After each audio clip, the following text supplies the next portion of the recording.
Oh, my name is BlackNerdNinja. Like, thank y'all coming back to the What We Doing podcast. And today we have Celest Divine. Can I say Divine? You absolutely Okay. can. Yeah. They introduced you at Juneteenth. I said Celeste Divine. Then said Divine. I said okay, good GT money. Now I want to kick it off with my fondest memory would be when me and Drina came to Sky City. And you were hosting the poetry night, and we in there, and it was time for us to go up and do our song, right?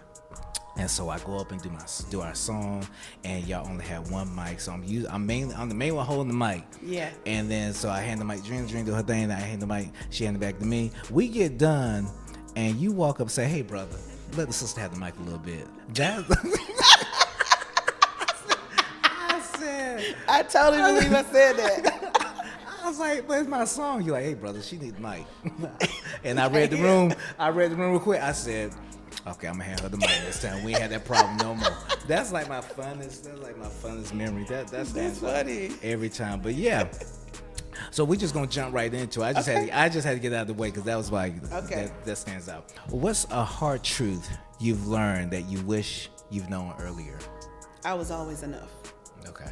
Yeah, I was always enough. When I was younger, I was very much I was so nice. I'm still nice, but I was so nice to where it was to my own detriment. Gotcha. I wanted everyone to be well. I wanted to make sure everyone was good. And so I was going to make sure, I was going to donate to this cause and help with this person and counsel this person for free and help this person with this. And before I knew it, I was always exhausted. So it's like I didn't need to do those things for people to like me or respect me. If either they were going to do it or not, you know. Correct. But it couldn't be to my own detriment. So yeah, I was always enough, and I didn't have to do all of it. I like that because I know you wrote a book about no. It's called Say No. Oh yeah, she said no. Any other questions? Yeah. Because but that stands out so much because during that time, I would just remember just the climate of what was going on. I think a lot of people had fell into that same space where we were just going along and just doing stuff, trying to provide, trying to help. And then you drop that book right in that moment where it's like, nah, you say no. Yeah. You say no. And no, that stands out. That's really good. Say That's it really like good. a boss and with your chest. That's right. Because remember you had the book signed. I think it was at Hendershot. It was at Hendershot's, yeah. And you were reading from it, and I just distinctly remember people just looking like, I can't say no. Like people left it like, I can't, like it's okay for me to say no. Yeah. So that was key, especially like in that climate during that time where everybody really was trying to, I think we were just more like, just I'm trying to be helpful. We're trying to push because I think what was that like 5 years ago maybe? Oh man. That's more than that, right? More like eight years ago, I think, with that particular book. And, the premise of that book really started from a lot of like sexual trauma and just life trauma and just things that I'd endured and people that I knew had endured. And I'm like, I felt like when it gets to a point where a woman says no, she doesn't have to make up all these like lies and stories to make it be so, because it's a Southern thing, right? You say yes, you help everybody, but it's like if it's to your own detriment, whether it's physically, emotionally, spiritually, mentally, then it's a wrap. So I was like, she said no. Any other questions? What else do you need to hear? You know what I mean? So I think that was like one of my most vulnerable books, if I'm to be honest, I can see that. because I said so much in that particular book. But on the same token, it was one of those things like once I performed the piece, she said no. I never did it again. It was just like, I did it once. And you hear it, that's enough. That's enough. So almost like you had it was like therapy. You also had to get out of your system. Absolutely. Yeah. Absolutely. Because people make up, ideas about who they think you are before really knowing your story. Correct. Once you tell them this your story, I feel like as an author, you tell it one time. And if you told it at one time, you don't have to tell it again. You could, but once you told it, it's like, you should know me. Just read, so yeah. I like that because that really, I never even thought about it because I have like a few of your collections. You really do that with your whole collection. You literally write it, get it out, and then move on to the next thing. Absolutely. Yeah, I like that. Because it is therapeutic for me, Yeah. So how do you know when an idea is worth pursuing versus when to let it go? That's a great question. I think I listen for God now. I'm like, well, God, is this a you thing or is this a me thing? Because what I learned is God works so beautifully, and He's like, if it's coming from me, I'm gonna get your attention, and I'm gonna keep bringing it to you until you actually listen to me. When it's a you thing, I feel like it's like, it's impulse. I might want to do this right now, but now I sit on it for 24 hours, and I'm like, that's right. Let me think about that. That's right. Then I say, okay, God, I sat on it for 24 hours. Is this a you thing? Try to come and back. you know, he's so cool with me. He's so G with me. He be like, no. Right. It's not. you it's a you thing. In there like, the answer is no. Are you sure? Yeah. You're like, wait a minute, hold on. What are you talking about? And look, it's like he said no. Any other question? Like, you right, God. You right, God. It's not a you thing. Okay. That's right. So yeah, I pray about it and I listen. I'm very big on listening to God's voice now, even more so than before. Yeah. And just a sidebar, because I remember us having a conversation. Yeah. A while back, before you got married, and we were just talking some stuff through, and I was like, "Well, what are you gonna do when this happens?" You were like, "Nah, I'm gonna handle this. I'm gonna do this. I'm gonna do that." I said, "Okay." I said, "Okay, I hear you." And then we got married. Yeah. I said, look at you walking side by side. Right? Yeah, that's my love. That's my partner, my ace. Yeah. I told you, I see y'all every picture smiling. You hear me? And it's so genuine. It's like, yeah. That's my person. Yeah. He really knows me. He knows me. So yeah. Yeah. You think you know everything before you get married. Then you get married, you're like, maybe not. Right. Maybe. I try to drop a hint like, hey man, it's gonna be good. Okay. It's gonna be good, but I'm just saying, hey man, it's gonna be a few other things in there too that we're gonna have to be like, well, we got to talk this through. Yeah, right. And I think it was so beautiful about when you got married is I saw a shift, a beautiful shift in you. Like you went from, you were cool, but then you became like joyful, like in a different way, and you were I think. What Jess did in your life is she really elevated you on a personal level. Yeah. And it was so evident in what you did. You moved differently. You spoke different. I was like, okay. So even when we were talking about marriage before I got married, I was thinking, I know, because this is how it's going to go. And then I was like, got married. I was like, maybe not. Maybe not. Maybe not. Maybe I told you one time I called myself trying to. I think we had been married for it wasn't long, but I was still touring heavy. But I called myself coming home from work because we had to get to Miami. I said I went home, packed my bags, just ran the car, packed my bag up. Keep in mind, I think Squirrel was born. I think Squirrel was born. So she's a baby, and I come home, pack my bags, and I'm like, hey. I gotta get to Miami. I'll see you in a few. She like, wait a minute. I got my bag. Rightfully so. She's like, wait a minute. She's like, you going where? I said, we'll go to Miami. She's like, now? I said, yeah, I gotta get on the road. She said, isn't it like 10 hours? Yeah, like 10 hours, but I'll be fine. We about to get on the road. I got meet GT Monday that. I got meet Pro down this when Weird was popping. I said, I gotta meet them down there. She's like, well, call them, let them know you will not be making it. I look so confused, hold my bags. I'm like, I don't understand what you're saying to me. I was like, what are you talking about? I'm not going to make it. That's how a queen does, though. We have to make sure you all understand what the program really is. She's like, you ain't it's saying not whatever you had already planned. It's like, have we discussed this as a family unit? Correct. If not, then sit down. Go and sit down. Go to cancel. Yep. So I said that process, and I was like, is this a hill I want to die on? I looked at her and I seen she just rocking baby like that. I said, okay. Let me go sit that message. I sent the message to the group chat because GT Money no Jess. So I sent the message to the group chat and I said, hey y'all, something came up, I'm not gonna be able to make it. And GT Money said, that lady said you can't go, huh? I said, man, get off my line. Because she's a queen. You listen, when the queen speaks, you just chill out. Yeah. I was like, man, I said, let me go put these bags on. What's a piece of hip hop wisdom or a bar that you live by? One, it's not directly hip hop, but I'm gonna start with this because it's one I live by the most. Erykah Badu said, "What good do your words do if they can't understand you? Don't go talking that ish, Badu." And so I think about that all the time. Like people will miss your message because of your delivery. So I'm very conscious of that. Whether whether I'm talking to my husband, talking to my kids, or I'm doing something, professionally. I'm at work with my students. I'm like, I can be saying the most real thing, but if I'm saying the way that they don't understand, it doesn't really matter. That's right. Or I'm talking to my team or whomever, you know. So that one for sure.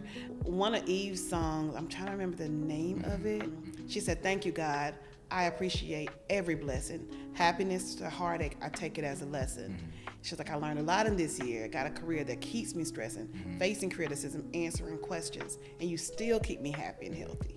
It's like, in spite of all of that, like, God, you didn't even have to do all this for me. But since you're doing it, you know what? I gotta just be grateful. So I think about that all the time. I'm like, thank you, God. Because like the things that we have now are things we prayed about years ago. And then we get them and we're like, oh, wait a minute, hold up, wait a minute, you know? And it's like, nah, thank you, God. I appreciate all of it because it was all necessary. Yeah. You know what? And sometimes we forget how blessed and how grateful we are because like, even though I was talking about that junk earlier, right? Yeah. It was, you know what I'm saying? But I'm happy that, because she's excited, and then it got AC in the car. But also, I want to say it was like last week, I remember sitting in my office, and we got a whole bunch of stuff going on. And I remember the days, whether you ever heard this, like, there was days when you prayed for this. Yeah. Right? And so now, I'm sitting in my office, and I'm in this new position, and I'm just looking around like, man, once upon a time, I used to beg for days like this, and now that I'm here, like, I was like, why? What am I complaining about? There's nothing to complain about. Ain't nothing to complain about. I wanted this. I prayed for this. I prayed for this. And I got it. Let me be grateful. Yeah. Do you think we,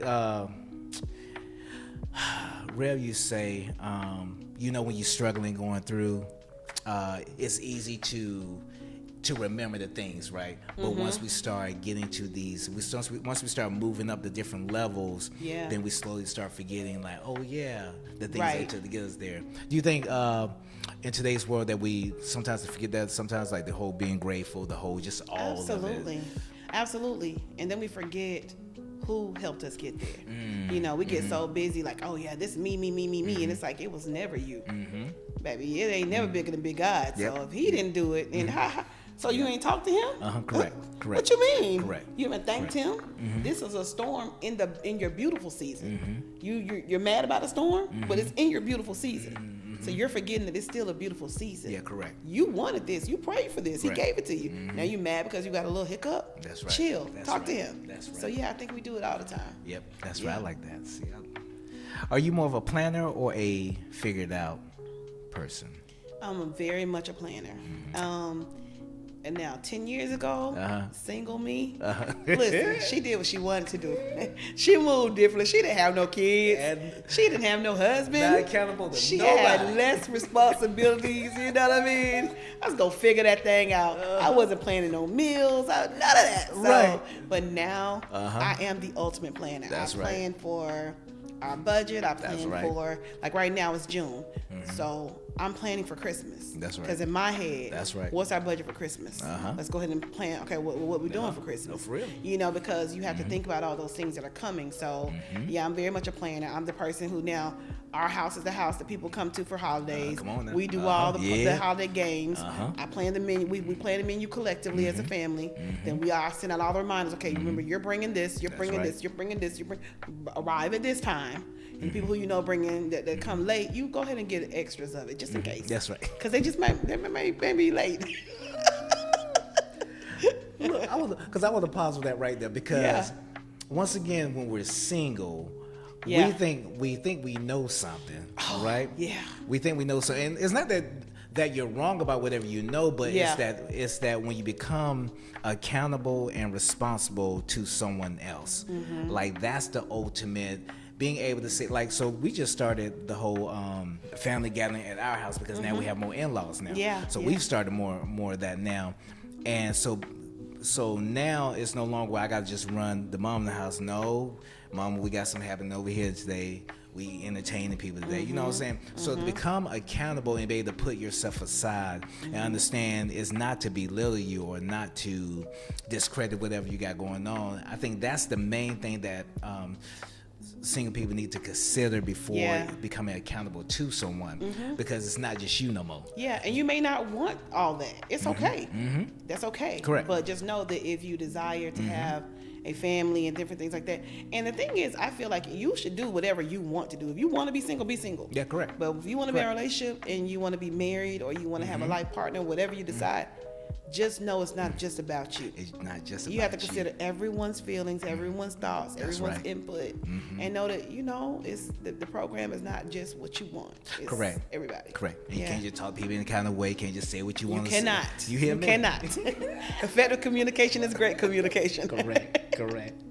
Because even on that note, because before I even got married, just having a conversation with you, and then coming down to the school and seeing all the different things and having those different dialogues taught me so much. So when I did, when my kids start maturing, I was able to attack it differently, right? Have that conversation. Yes. Like you were like when we used to visit school, it wasn't. You're like they're not bad kids. You're like they're just poor decision making or lacking this, lacking that. But it was never. You like there's some here that. But the fact that you point out like, hey. A lot of it comes from parents need to show up, and we need to be mindful of this. Hey, like you point out a lot of stuff. So taking that experience to your current position, was it a big shift or anything like that, because I was at the time that you came to perform for my kiddos, and I'm so grateful that you did. They loved you, I was the principal. I was the director of that particular school. So it was me, and so, but when that school closed down, and I love those students, oh my goodness. It was a GNet school, it's kids to just have different things going on, but I loved it. Blended everything I knew about therapy and education, you know? So that shift was more, the position wasn't the biggest shift, because I went from that to now being the assistant principal at the school I'm at currently. It wasn't about the position, the title. It was more about the population of kiddos that needed a certain level of support versus ones who need supports as well, but different types. Yeah, correct. I had kiddos that had a lot more mental health challenges going on versus in a setting where you still have it's everywhere, but you may not have it as much. So, you have one kiddo, you're talking off the ledge about something that may spiral into an outburst or something much worse that relates to self-harm, to an environment where that's not the most prevalent thing that's happening. So that shift was more of a big thing, but still kids. And so, I think everything I did there, though, prepared me for what I'm doing now, because not worried about the titles, because I really asked God, send me where you want me to go. And so, but being in this space, you just get to kind of share your love and your wisdom in a different way. And maybe they don't need it to the level that some of your kiddos needed in the previous setting, but these babies still need it. All babies need it, They all need and they all just need to know somebody to care. That's it. If you can offer advice to the parents, right, for us at home, because like I said, I've taken a lot of things you say and just went home and really applied it to the house. Oh, that's amazing. From because it's coming from like an educated standpoint, and you're in this position where you see all of it, so it's not just one side. You see the different ranges of it, the spectrum of it. But into moving forward from 2026, moving forward, like for those of us who have kids K through 12, what would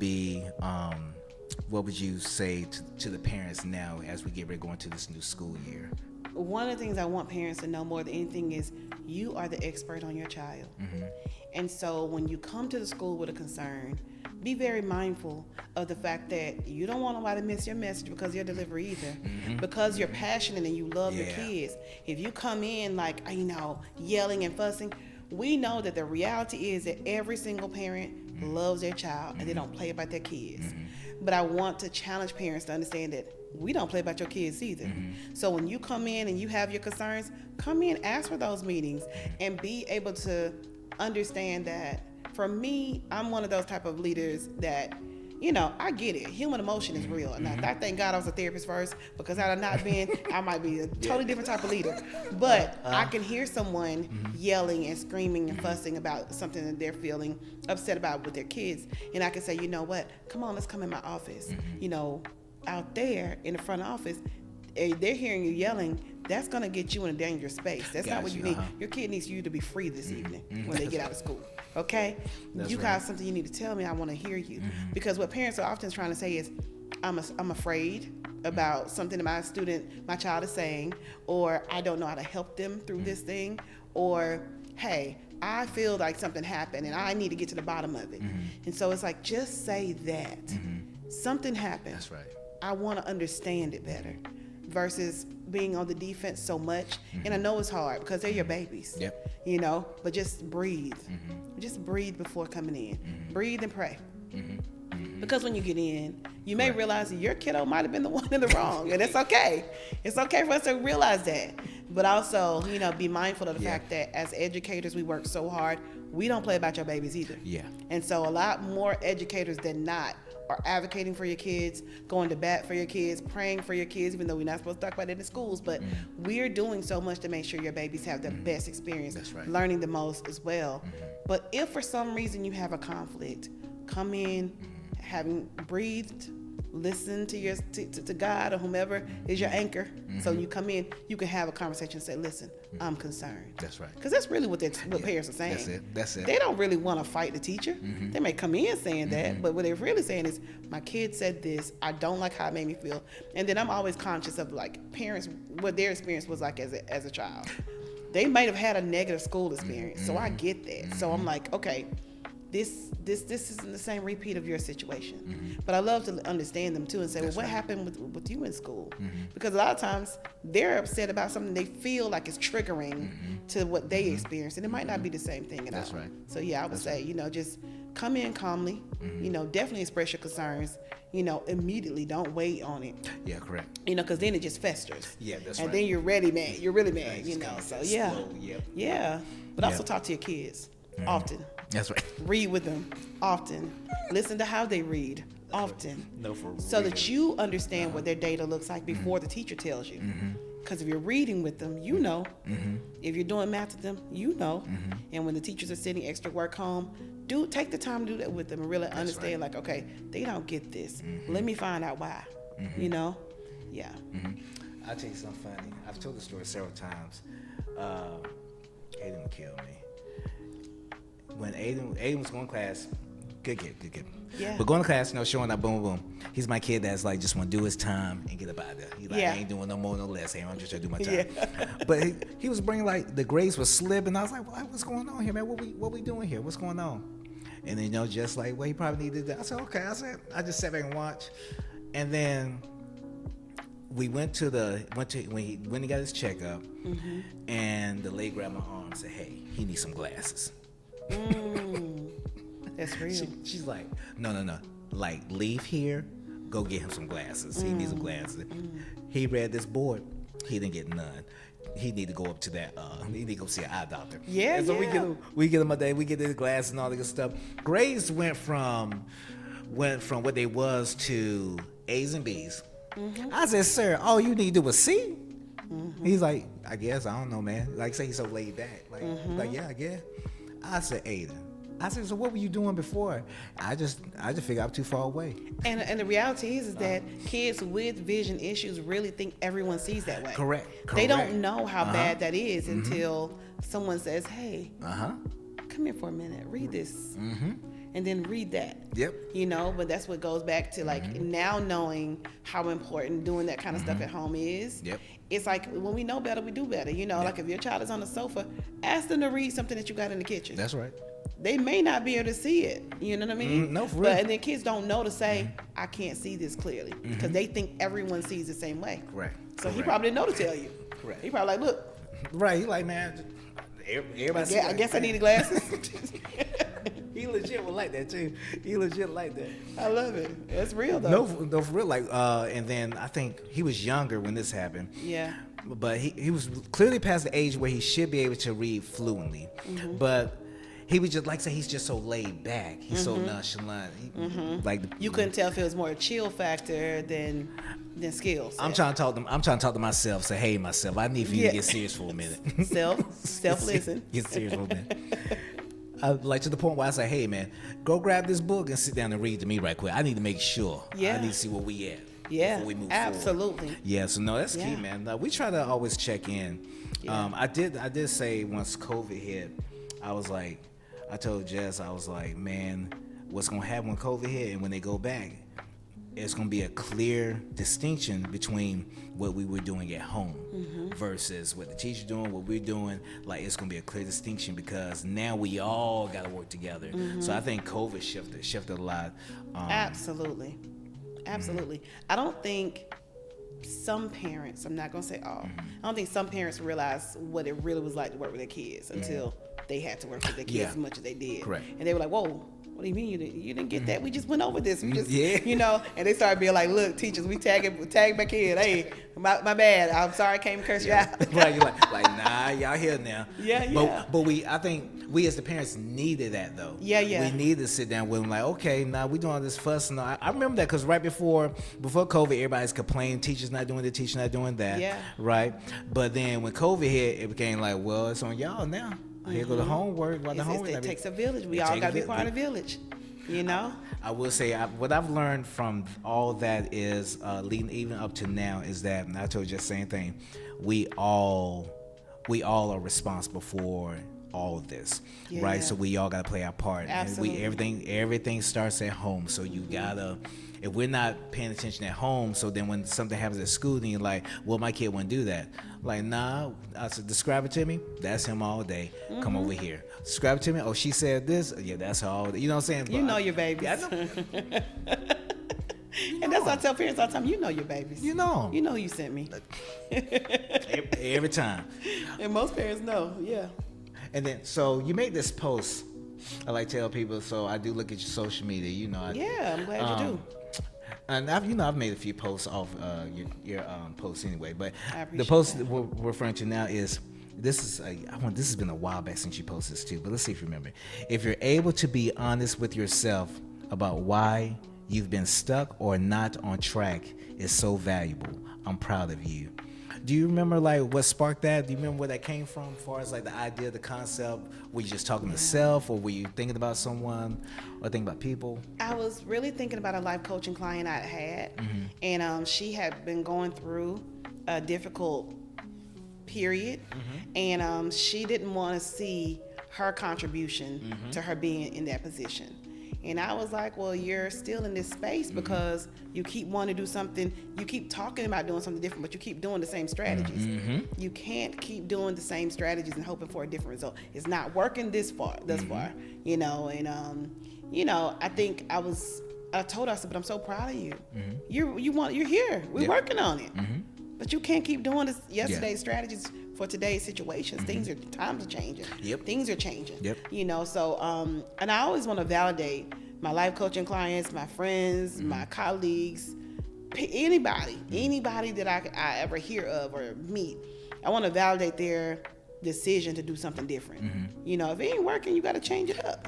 You know, so if you can realize why I was stuck, how I contributed to me being stuck, and figure out maybe I can't do this by myself, and maybe I do need some support, and go get it. I am super proud.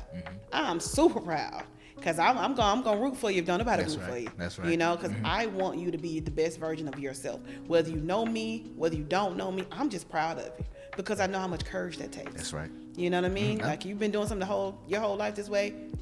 Now you're shifting. That's right. Amen. That's a big deal. You know, and you know that means that you don't like where you are. It's not enough for you at this point.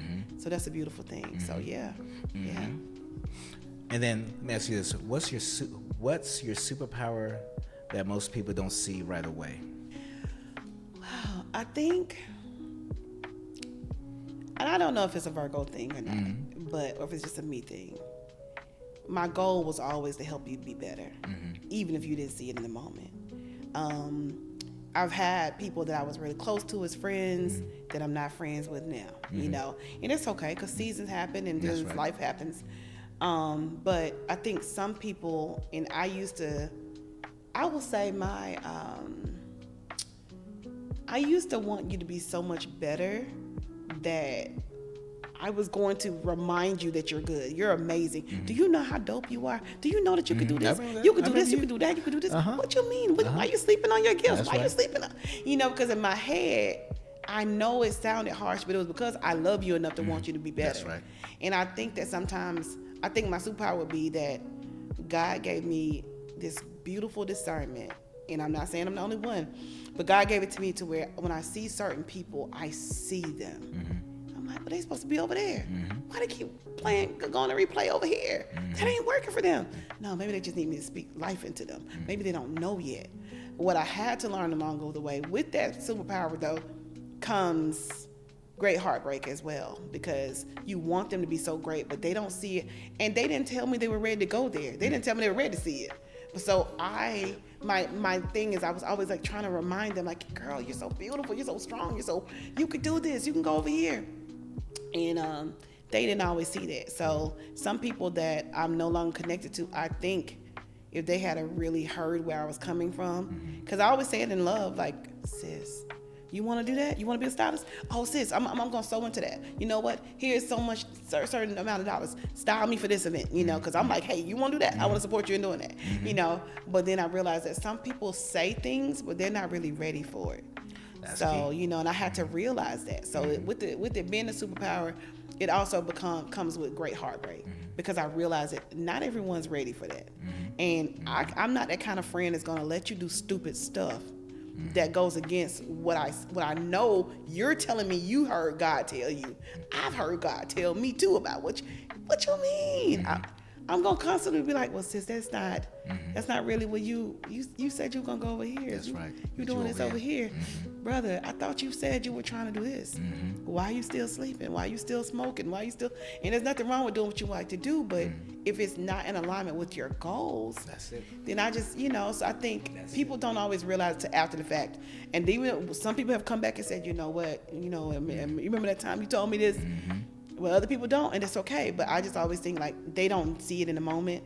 So I have to respectfully be like, okay, I got to pull back after a while. Because I can only watch you go against what you say you want to do and go against what I know God has for you for so long. Then I got to be like, okay, let me pull back. Especially if I love you like that, let me pull back. So, yeah, I would say that. Like, you go figure it out. You know me, I do the same thing. Hey, let me stop kids until you try to get you to see it. I hit you with that okay real quick. Right. And then okay. Once you go around that cycle, you come on back. Okay, I'm ready. Okay, then. Yeah. Let me start, because you have to want it for you. You have to want it. You have to see it. You know. And I'm reminded of this time. I remember I had to do a lot of healing work around this, because, like I said, it would be to my detriment that I wanted you to be so great. And I had to realize. I remember one relationship ended many years ago, and it needed to end. I remember once you and I talked about it after the fact, you were like, I met him. I was like, wait, he doing this that ain't fine. You were right. I knew exactly what you were right. You were like, no, but I was like, you were right. I was like, you don't usually tolerate that though. You were like, no, I was like, okay then. And then I hit you with that okay. I said, okay. I was okay then. But what I had to realize is that he was in darkness when I met him. I thought I just need to show him light, so he'll want to come to light. He'll want to see the light that's in him. That's right. He'll want to go become this. And I had to realize he never told you he wanted to come out of dark. Nope. He was cool, being where he was at, working and quitting jobs left and right. He was cool, staying with his mom and not really taking responsibility the way he needed to for his children. He wasn't, so I was like, I had to realize that. Okay, you gotta let people be. They didn't tell you they want this other thing over here. That's why I be like, don't friend me, friends. Don't become my friend, because I'm the friend that's gonna want you to be great and be mad if you don't want to get to your greatness. Highly upset. I'm highly upset. Yeah. So then I had to realize that Celeste, like, hey, have a smaller tribe. Everybody ain't ready for that, and it's okay. Yep. But I think some people think it's like me judging, and I'm like, I'm not judging. I just see you. Correct. Correct. You saying this, and this is how you get this. Yeah. That's it. That's all. Yeah. I mean, and it's not and I like the preface with this, because you meet individuals who like where they're at, and like this isn't a good or bad thing. Correct. But if you ask me, hey, how do I do this thing, and I give you the information, then I follow up, and you still doing the same old thing, but we're not pushing toward it. We're in the current place now, because I had me and Lo talk about this. We're in the current place now where we don't have the time and energy to waste trying to pull people. No, it'll drain you. It'll drain you. It used to drain me. It don't drain me now. Correct. I have total peace. Cut everything off. Smaller tribe, total peace. That's it. Now on that note, let's end it with let the folks know what you got going on. Show your books and whatnot, and then we're gonna end it with that. Yeah, so I am currently, thankfully, still an amazing. We get to work with these amazing children and staff. So I'm an assistant principal. But as far as my personal projects, my last book, my most recent book, is Unlocked: All the Things I Couldn't Say: Poetry and Short Stories for the first time. Mm-hmm. These are some poems and short stories of just stuff that, at some certain times you really want to say. That's a lot, right. But sometimes you just, you shouldn't. Mm-hmm. Well, once you're removed from the situation long enough, you're like, I kind of want to talk about it a little bit, So that's my most recent book, and it came out a couple years ago. But then also, I will say, well, actually, last year, maybe? Mm-hmm. Maybe last year. But also, right now, I'm really working on some new projects. I'm working on a new book, mm-hmm. And I haven't talked about it much, so I'm not going to say too much about it, but it's just different. Okay. I will say it's different. Okay. And right now I'm just really creating more art because mm-hmm. I want to sell more art. That's and right. I really haven't been in my art bag in a minute. So doing those things and really just focusing on, school, mm-hmm. Get my doctorate and that's right. all that great stuff. Mm-hmm. But right now I just really want to focus on, my wellness. I'm really, really passionate about health right now. Good. So I don't want nobody coming around with unhealthy practices, unhealthy energy, because I'm really not, I don't have no space for it. So that's right. But yeah, so that's what I'm doing right now. She Speaks Academy? She Speaks Academy, my mentoring program. Thank you so much. It's so much happening. Yes, my mentoring program. We have young ladies between the ages of 12 and 18. Mm-hmm. It is our 8th year right now. We're going into our 9th year, which is so exciting. It's crazy to even think about. But we are now open. We have applications are open right now through July 5th for some new girls to come on into the mentoring program. So people just need to hit me up. Our She Speaks Academy 18 at Gmail is the email address if people want to email me about it. Or they see me on social media at Celest King. They can definitely reach out to me there. Social media on Instagram. Celest King is on Facebook. Instagram is Celest Divine. TikTok is Celest Divine. But yeah, message me or if they just want to help, volunteer. I love for our young ladies to see representation.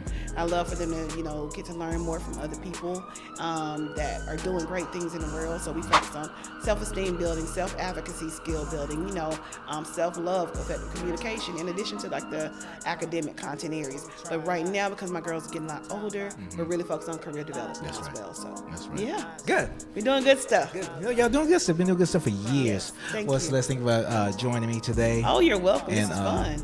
Have a good evening. Love y'all. Won't cook if you outside. We lock eyes. Real haters on got eyes.